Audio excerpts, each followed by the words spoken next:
अस्सलाम वालेकुम जी। उम्मीद है आप खैरियत से होंगे। हाल ही में नेटफ्लिक्स के ऊपर एक वेब सीरीज़ बड़े ट्रेंडिंग में है और उसका नाम है हीरा मंडी।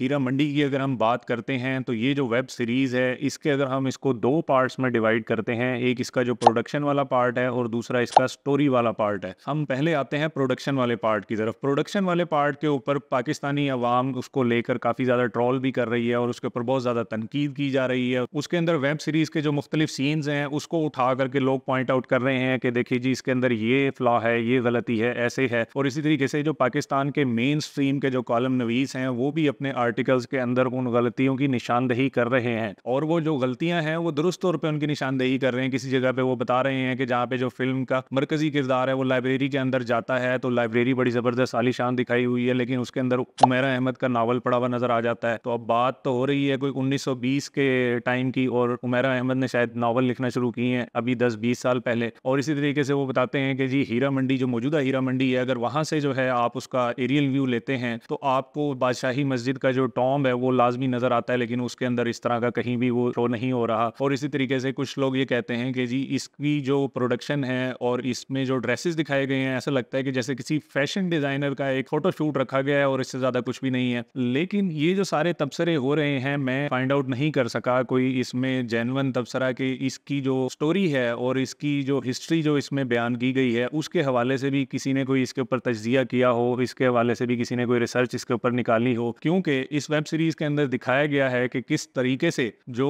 तवाइफा थी उन्होंने अंग्रेज के खिलाफ मज़ाहमत की और उन्होंने आज़ादी हासिल करने के लिए, हिंदुस्तान की आज़ादी हासिल करने के लिए अपना उसके अंदर किरदार अदा किया और उन्होंने अपनी सी जो उसके अंदर एक कोशिश हो सकती थी उसका वो हिस्सा बनी। तो इस हवाले से जो है जो इस वक्त पाकिस्तान की जो लोकल यहाँ पे जो कम्युनिटी थी उस वक्त वो एलीट क्लास थी, रूलिंग क्लास थी। उसके अंदर यहाँ के जो नवाब थे और बलूचिस्तान के, सिंध के, पंजाब के जो नवाब थे, इसी तरीके से जो खान बहादुर थे चित्राल के और मुख्तलिफ इलाकों के, उनका इस वेब सीरीज़ के अंदर मनफी किरदार दिखाया गया है। कि जहाँ पे इस वेब सीरीज़ में ये दिखाया गया है कि जो तवाइफा थी वो अंग्रेज़ के ख़िलाफ़ जो है वो मज़ाहमत के लिए जो मुजाहिदीन थे उनको वो फंड्स मुहैया करने लगी, उनको वो अपने मोहल्लों में पनाहें देने लगी। तो इन सारी चीज़ों को देखते हुए जो नवाब और वहाँ की जो एलीट क्लास थी उन्होंने एक मीटिंग ऑर्गेनाइज की और उसके अंदर जो सारे वहाँ पे जो अशराफिया थी उन्होंने ये कहा कि अगर ये तहरीक जो है वो कामयाब हो जाती है हिंदुस्तान की आज़ादी की तो उनके जो महल्लात हैं, उनकी जो जायदादें हैं, उनके लिए बहुत बड़ा ख़तरा साबित हो सकता है। क्योंकि हम अंग्रेज़ के वफ़ादार हैं और अंग्रेज़ उसके नतीजे के अंदर इन सारी चीज़ों से हमें नवाज रहा है, तो हमें इस तहरीक आज़ादी का हिस्सा बनने की ज़रूरत नहीं है। और चूँकि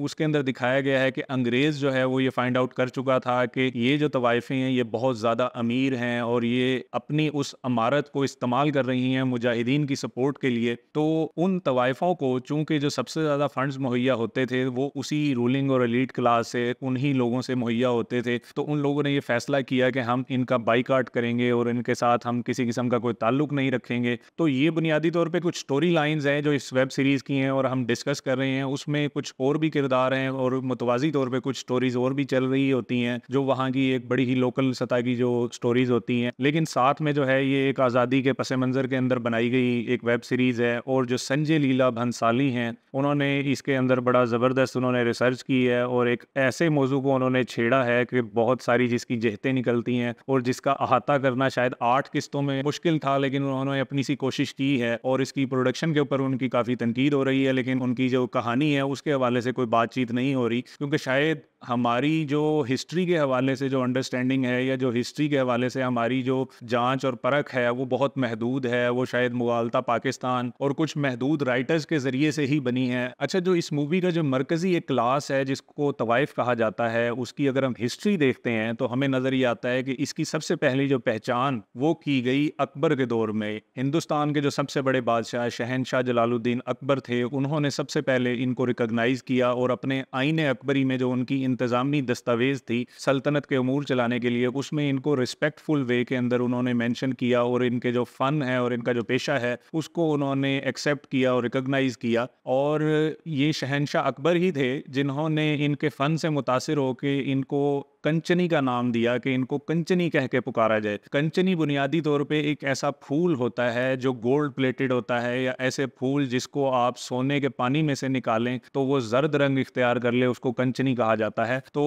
अकबर इनकी रिस्पेक्ट करते थे, और हम ये देखते हैं कि वो अपनी औलादों को भी इनके पास भेजा करते थे ताकि ये वहाँ जाकर अदब की और सकाफत की और अलूम व फ़नून की ये तालीम हासिल कर सकें, और उनके ज़ेर तरबियत इनको रखते थे। अकबर के दौर में ये जारी किया गया सिलसिला तकरीबन 150-200 साल चलता रहा, और जो अकबर का जो मरकज़ी मकाम था जहाँ से वो अपनी पूरी सल्तनत को चलाता था वो लाहौर के अंदर था, और उन्होंने तवाइफों को जो जगह दी हुई थी वो अपने शाही महल है उसके इर्द गिर्द उन्होंने इनको जगह दी हुई थी, और इनका जो इलाका था वो शाही महल्ला कहलाता था। बुनियादी तौर पे उस वक्त जो शाही मोहल्ला था वो तवाइफों के रहने की जगह नहीं थी, बल्कि वहाँ के जो उमरा थे और वहाँ के जो सल्तनत के जो वज़रा थे वो वहाँ पर रहते थे। और ये जो शाही मोहल्ला था ये इसकी बड़ी एक रिस्पेक्ट थी उस वक्त। लेकिन फिर हुआ यूं कि जो हिंदुस्तान की जो सियासी कशमकश है उसका आगाज़ होता है, और यहाँ के जो बादशाह हैं वो पे दर पे तब्दील होते हैं, मार दिए जाते हैं, और यहाँ पे तवाइफुल मलूकी जन्म लेती है, जिसके नतीजे के अंदर यहाँ का जो सियासी निज़ाम कमज़ोर होता है, और फिर कुछ फॉरेन इन्वेडर्स यहाँ पर आकर हमलावर होते हैं, जिसमें अफगानिस्तान की तरफ से हमलावर होते हैं। जो मौजूदा हीरा मंडी है, जिसको पहले शाही मोहल्ला कहा जाता था, इसका जो नाम हीरा मंडी है वो रंजीत सिंह के दौर के अंदर आगे पड़ा, और रंजीत सिंह के एक वजीर थे जिनका बेटा हीरा सिंह था, और उसके नाम पे जो है शाही मोहल्ले का नाम रख दिया गया। रंजीत सिंह के दौर में भी किसी हद तक जो है हीरा मंडी के अंदर एक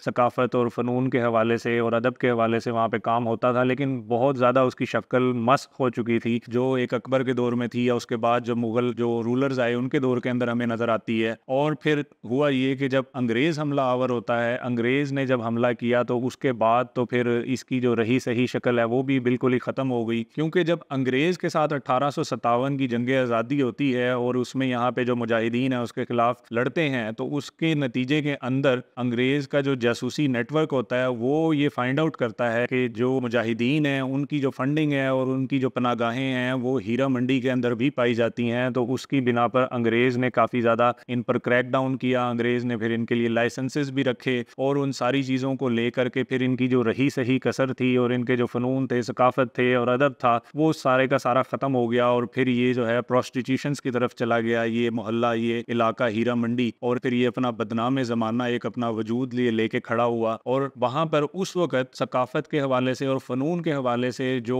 अच्छी तवाइफ़ें जो वहाँ पर मौजूद थीं उनको अंग्रेज़ की बांदियाँ बना दिया गया, और अंग्रेज़ ने उनके साथ जो है वो ज़्यादती का बाज़ार गर्म किया, और उसके नतीजे के अंदर जो एक बहुत बड़ा अहद था और एक बहुत बड़ा जो फ़नून का एक मरकज़ था वो बंद हो गया। अच्छा, पाकिस्तान में जो इसकी स्टोरी लाइन है उसका तज़किरा शायद इस वजह से भी नहीं किया जा रहा कि पाकिस्तान की जो आवाम है उसको ये डाइजेस्ट करना ही बड़ा मुश्किल है कि किस तरह से एक जो तवाइफ है वो किस तरह से आज़ादी के लिए अपना किरदार अदा कर सकती है और वो क्या कर सकती है, जहाँ पे जो है वो बड़े बड़े नाम सर डॉक्टर अल्लामा और फलाने फलाने और खान बहादुर नवाब, तो इतने बड़े नाम होंगे तो फिर वही कोई उन्होंने कोई किरदार अदा किया होगा, ये तबका है ये क्या किरदार अदा कर सकता है। तो ये एक जो अमूमी सोच है इसकी वजह से ही शायद पाकिस्तानी जो हैं वो दुरुस्त तारीख तक नहीं पहुँच पाते। देखिए, तारीख के अंदर एक इंटरेस्टिंग वाक़या आपको ये भी नज़र आता है कि जो तहरीक खिलाफत है, खिलाफत उस्मानिया को बचाने की तहरीक, हालांकि एक वो मुसलमानों की हुकूमत थी, मुसलमानों की खिलाफत थी, लेकिन उसके अंदर एक हिंदू गांधी जो है वो अपना किरदार अदा करते हैं। गांधी जो है उस तहरीक के हक में नज़र आते हैं और उसके लिए जल्द से रैलियाँ करते हैं। गांधी उस तहरीक को कामयाब बनाने के लिए फंडिंग भी करते हैं, और मज़ेदार बात यह होती है कि गांधी उस फंड की कलेक्शन के लिए जो उस वक्त एक बड़ी मशहूर गुलकारा थी हिंदुस्तान की, गौहर जान, उनसे रब्ता करते हैं और उनको कहते हैं कि आप एक कॉन्सर्ट मुनक्किद करें और उसकी जो फंड्स की कलेक्शन है वो हमें दें, ताकि हम उस फंड की कलेक्शन से अंग्रेज़ के खिलाफ तहरीक आज़ादी में अपना किरदार अदा कर सकें। तो गौहर जान इस पे एग्री होती है, और गौहर जान ने एक कॉन्सर्ट मुनक्किद किया, और उस कॉन्सर्ट में उन्होंने शर्त ये रखी कि अगर गांधी इसमें आएंगे तो मैं उसकी जो कलेक्शन होगी वो पेश करूंगी। तो गांधी ने उनके साथ ये एग्री किया कि वो खुद आएंगे, लेकिन किसी बिना पे वो नहीं आ सके। लेकिन गौहर जान ने उसकी जो कलेक्शन थी, उसका जो रेवेन्यू था, वो सारा गांधी को पेश किया कि ताकि वो अंग्रेज़ से आज़ादी के लिए इसको इस्तेमाल कर सकें।